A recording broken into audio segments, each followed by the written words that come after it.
This initiative has given a new impetus to cooperation in diverse fields. Last year, our bilateral trade crossed the $1 billion mark. We are endeavoring to reach the target of $2 billion by the end of this year.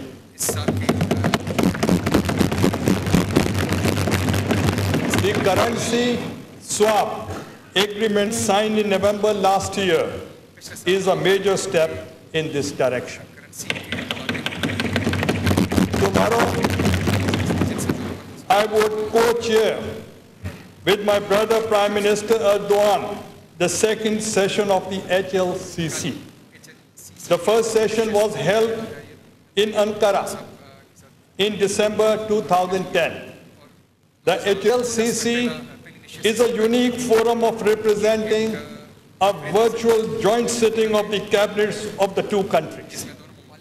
The HLCC is preceded by the Joint Ministerial Commission, which has completed its proceedings today. We are determined to steer our partnership to even greater heights in the coming years. I would like to avail myself of this opportunity to thank the people and government of Turkey for the generous and prompt assistance extended to victims of unprecedented floods in 2010 in Pakistan.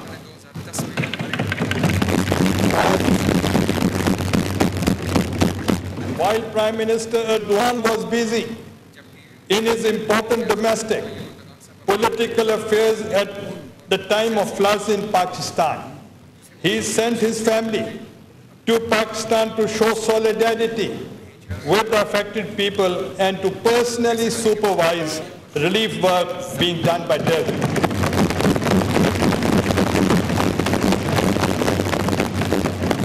The moment Prime Minister Erdogan found time of his busy domestic schedule, he himself came to Pakistan to stand shoulder to shoulder with the flood-affected people of Pakistan during difficult times.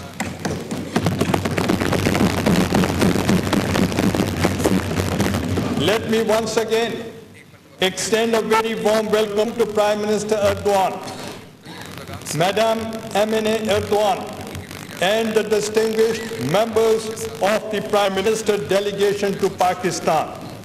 I also thank the Prime Minister on behalf of both houses of Parliament who are assembled here today, including all the parliamentary leaders.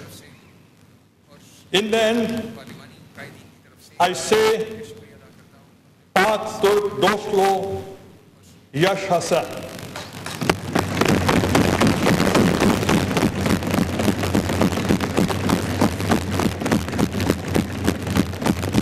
पर पाक टोक दोस्ती जिंदाबाद पाकिस्तान आइंदा।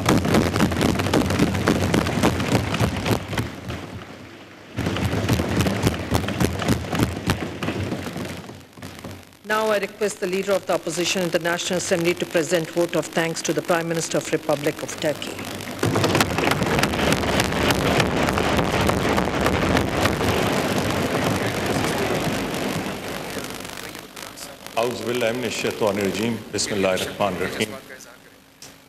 I rise, Mr. Prime Minister, to welcome you to this august house, the seat of democracy in Pakistan and representative of the 180 million people of this country. I welcome you not only as a genuine leader, a democratic leader, a duly elected Prime Minister of a brotherly country. I also welcome you as a well-wisher of Pakistan, as an ally of Pakistan.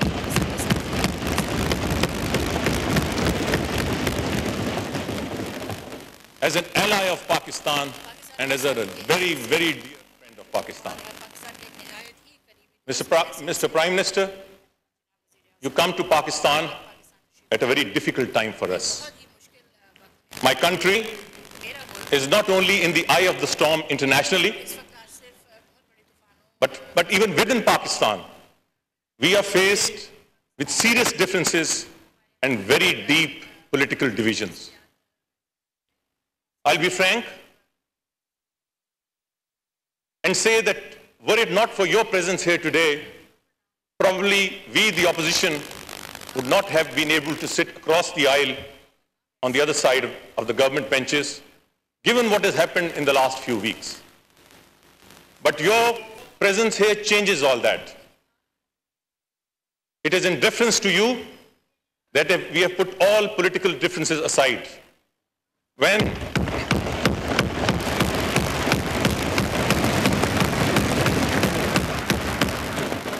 we have put all political differences aside and we have decided to speak with one voice to honor and welcome a true friend of Pakistan.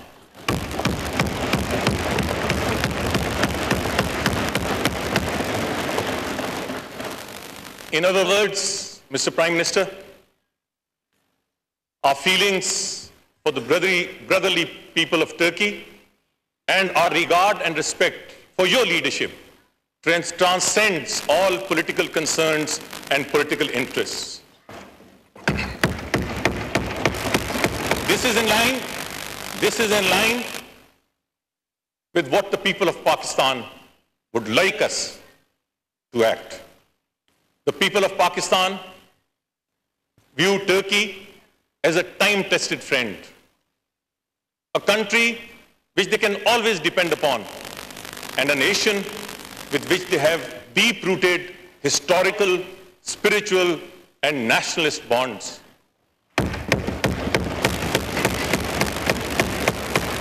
Mr. Prime Minister, the people of Pakistan marvel at your recent progress and your successes, and we take pride in your achievements. But having said this, let me also say that the grass is as green on the other side of the fence. I've had the privilege of visiting your beautiful country on a number of occasions. Mr. Prime Minister, Pakistan has a lot of friends all over the world, but I'd like to say this categorically.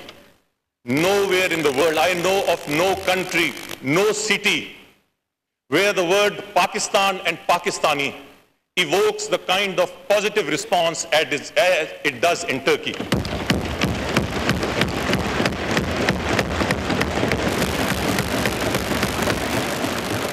Mr. Prime Minister, in the streets of Ankara, in the bazaars of Istanbul, in the homes and offices of our Turk brothers, we are made to feel as one of their own.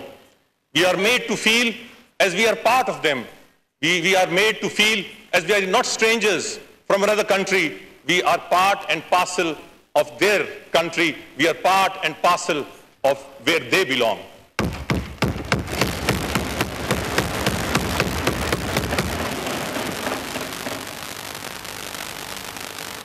I would not like to be partisan. This is not a place to be partisan, but particularly when an honored guest is sitting before the Parliament of Pakistan.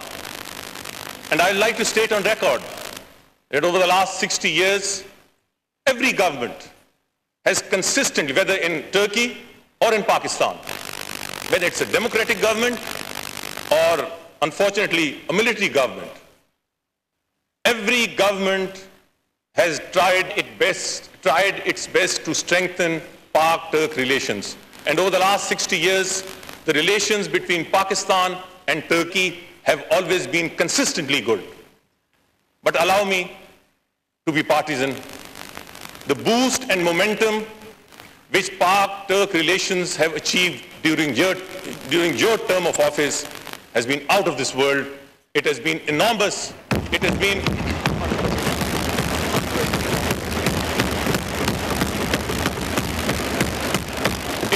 unprecedented. And let me tell you, this is something which has not gone unnoticed or unmarked in the length and breadth of Pakistan. When I stand here, I speak as a representative of the opposition of Pakistan, but I actually am speaking on behalf of the people of Pakistan. The people of Pakistan, Mr. Prime Minister, love you. The people of Pakistan love Turkey. The people of Pakistan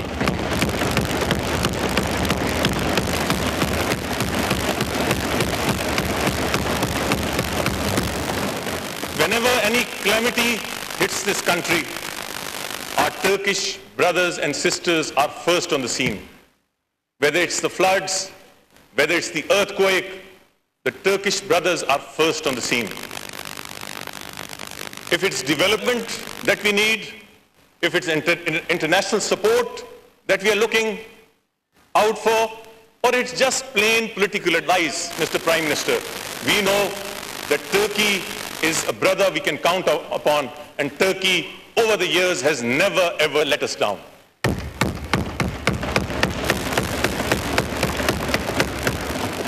Mr. Prime Minister, I need not dilate on what is happening around the world. The Muslim world in particular and the international world order in general is facing a serious crisis. But your stance on issues such as Palestine, Israel, and other issues, Kashmir, and a host of other issues relating to the Muslim world amply qualifies you to play a proactive role, not only within the Muslim world, but also your unique position has put you in the right situation to act as the bridge between the Western and the Islamic civilizations. We cannot find a better spokesman. The Islamic world cannot have a better spokesman than the Prime Minister of Turkey. Brave, principled, and representing his community as a statesman.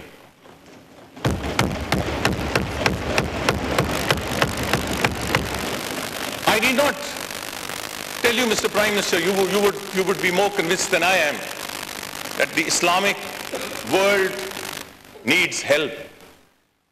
The Islamic world needs to get out of its own problems. We need to address the demons that are within us. But you will also agree with me that we also need to send a message across to other civilizations, to the Western world. We need to tell them to respect Islamic values and to respect Islamic traditions, to respect the people of Islamic countries, not to browbeat us, not to stage manage us through their proxies. They should respect our culture, our religion, and our history. And as I said,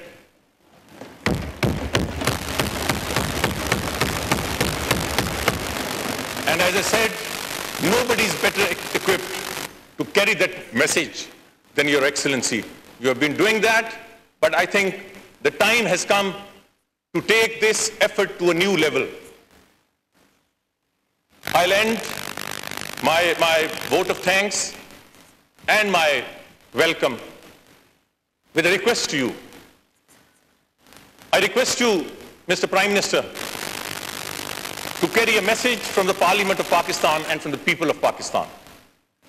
This message is of love and affection, of abiding friendship and infinite commitment, of alliance and of support for each other. Let the world know, Mr. Prime Minister, that although we are two sovereign states, but we are one in spirit, we are one in soul, we are one in friendship.